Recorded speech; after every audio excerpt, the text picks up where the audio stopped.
Now, I would say that in terms of geology, I can't tell you exactly what kind of stones these are, but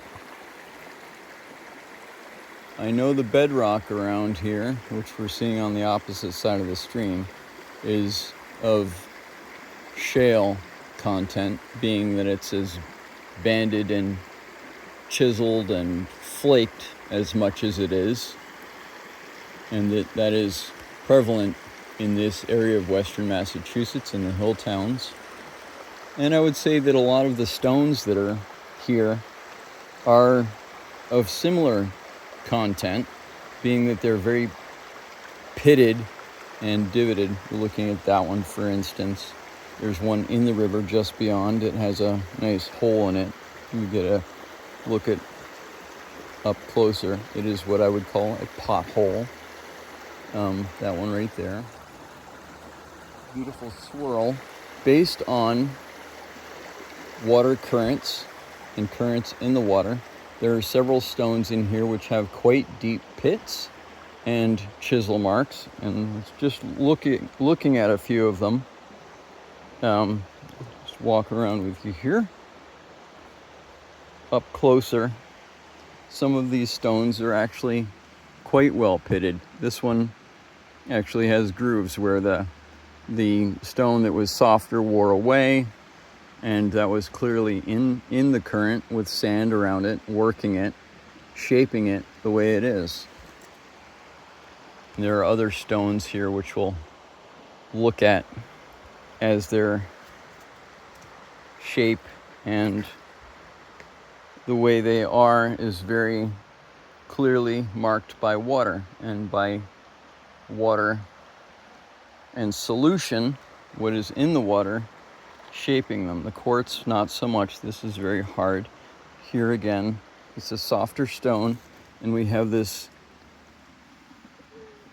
like down, and if I look at this from an angle, you can see it's actually quite deep as it drops into probably what was in the water, a swirl in the water, and created a space inside this stone that is very channel-like in its appearance. There are many stones in this area, and we'll see the way that they're worn away, and the way that the tops are, and the way the colors come up and so on. These, for instance, worn away by water and by sand over time.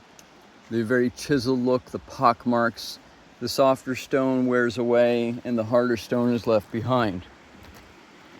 So geology in relation to hydrology, the way water works with the stone. And there are many stones in this area, particularly along rivers in western Massachusetts, but all rivers and streams, where you'll see the way water works on the stones and shapes them. And even looking outward into the stream itself, there are several stones that are still being shaped by the water. And again, all of these markings, this one is kind of fascinating because it has the bands going through it, a heart-like shape here that follows around, but then there's this area here, which is, or was, much softer, a band on it. And backing up a little bit, it doesn't have much of a heart shape from that position, but trying to find some balance here. Not much of a heart shape from that position either. But there are many stones that have this sort of natural lobed shape to them one way or another, based on the softer stone wearing away. And again, I can't tell you exactly what kind of stone, but I know that some of them, like this one, this is all quartz, and it's not going to change much over time, and it's gotten lodged between two other stones, and it has in fact probably shaped some of the stone around it. This may be shaped by the fact that this has been here for so long and may have gotten wedged in, and the way the water works against the softer stone is to wear it away and leave the harder stone behind. This one is truly a masterpiece. If we look at these two actually, This was probably one stone at one point. You can see the gouging away. And if we get in a little bit closer, we'll see how deeply pitted that is.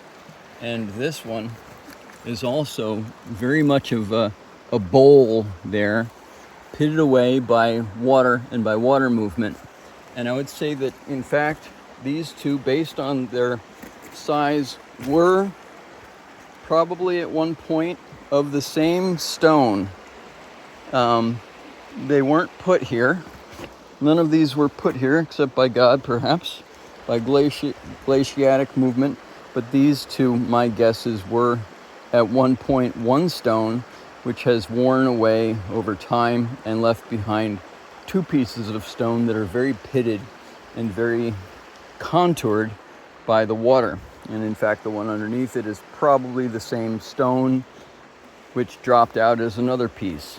Over time, water does amazing things in its ability to take material up during a storm or during rain or even just spring flow of water and carry things with it that make, this would clearly be somewhere where there were eddies in the water, little stones and whatnot, and it wore away and made little tiny pock marks.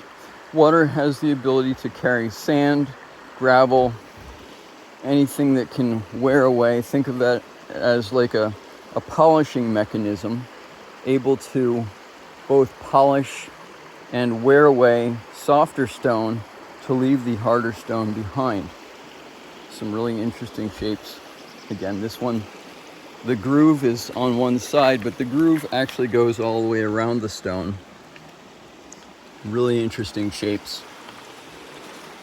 Some of them have very interesting curves and whatnot that were made by solutions swirling around, the water swirling around them with sand, gravel, stones, and other debris, grinding away, making smaller stones and making sand and making more gravel as the glaciers receded, as the streams trickled out, and as the environment changed. Yes, people stack stones in piles neatly at times.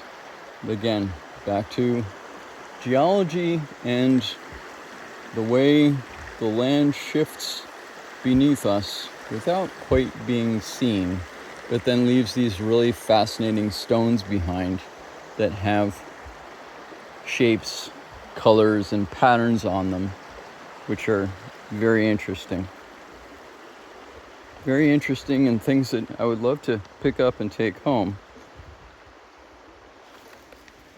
And while it's fun to think, well, that looks like something that I would like in my garden, there's a garden out here, a natural garden that nature intended, and to leave things where they are.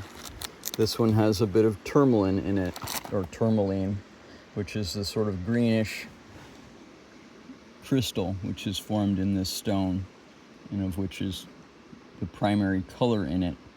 This one has mica in it and a little bit of garnet, which is the harder stone, the quartz-based garnet, and the schist has worn away. And there are several stones here that are of similar makeup. And again, while it would be fun to take these home, this one is again loaded with garnet. Those little crystals are garnet, which is like quartz. It's very hard, and the schist and the other shale-like stone and the softer stone will wear away and leave those behind.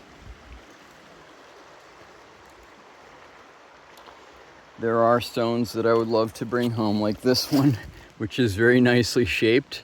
It would be a great top stone for something in a garden. But again, this is probably around 25 or 30 pounds, and I have no interest in hauling that anywhere.